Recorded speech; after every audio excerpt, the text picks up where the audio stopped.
ప్రధాని mark Carney ఈరోజు భారతదేశానికి వస్తున్నారు. ఆయన భారతదేశంతో పాటు ఆస్ట్రేలియా, జపాన్ కూడా వెళ్తున్నారు.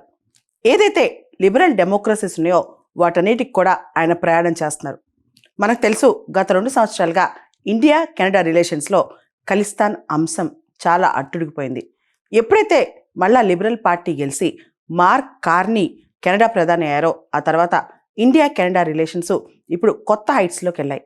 అంతేకాదు, ఇండియా కెనడా మధ్య వాణిజ్యం ప్రస్తుతం $31 బిలియన్ ఉంది.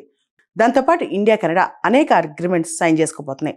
ప్రత్యేకంగా ఎప్పుడైతే డొనాల్డ్ ట్రంప్ సెకండ్ టైం అధికారంలోకి వచ్చారో అమెరికాలో, అప్పుడు కెనడాని అమెరికా ఆక్యుపై చేస్తే 51st స్టేట్ కాబోతుంది, మీరు చెప్పిన మాట వినాలి అని చెప్పి బెదిరించడం, దాంతోపాటు కెనడా పైన టారిఫ్లు వేయటం, USMCA ఏదైతే అమెరికా కెనడా మెక్సికో అగ్రిమెంట్తో అది ఇప్పుడు రివ్యూకి వచ్చే టైం రావటం, కెనడాని అమెరికా బెదిరించడం, వీటన్నిటి వల్ల కెనడా ఇప్పుడు ఆల్టర్నేటివ్ రూట్స్ ఎత్తుకుంటుంది, ఆల్టర్నేటివ్ కంట్రీస్ ఎత్తుకుంటుంది అనమాట.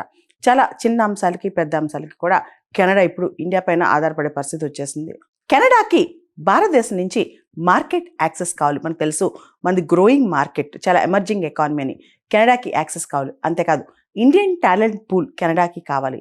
దాంతోపాటు మనం చూస్తే కనుక చాలామంది ఇండియన్ స్టూడెంట్స్ కెనడాకి వెళ్ళి చదువుకుంటూ ఉంటారనమాట.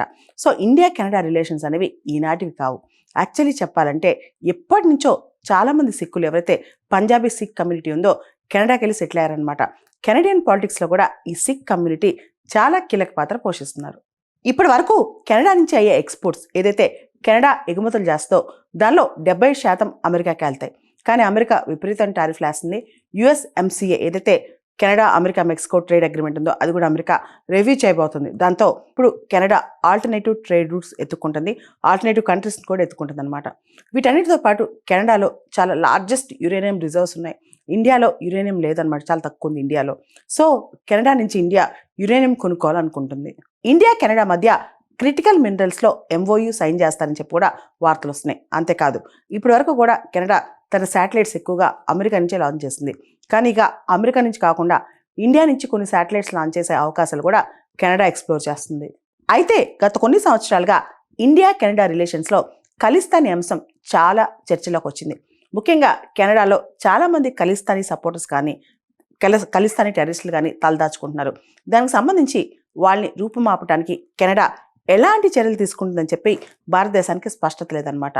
ఈ దశగా ఇప్పుడు కెనడియన్ ప్రధాని మార్క్ కార్నీ భారతదేశానికి రావడం, ఇండియా కెనడాకి సంబంధించి రిలేషన్స్ మీద ప్రత్యేకమైన దృష్టి పెట్టడం ఎంతైనా ఆశావహం అని చెప్పొచ్చు. కెనడియన్ ప్రధాని మార్క్ కార్నీ భారతదేశానికి 4 రోజుల పర్యటన కోసం వస్తున్నారనమాట. ఈ సందర్భంగా Sepah comprehensive economic partnership agreement కూడా సైన్ చేయబోతున్నారని తెలుస్తోంది. అంతేకాదు, ఇప్పటి వరకు ఇండియా కెనడా ఏదైతే ట్రేడ్ $31 బిలియన్ ఉందో దాన్ని $70 బిలియన్ అంటే 2030 కల్లా ఇండియా కెనడా వాణిజ్యం $70 బిలియన్ తీసుకెళ్లాలని చెప్పి ఇండియా కెనడా ఆశిస్తున్నాయి.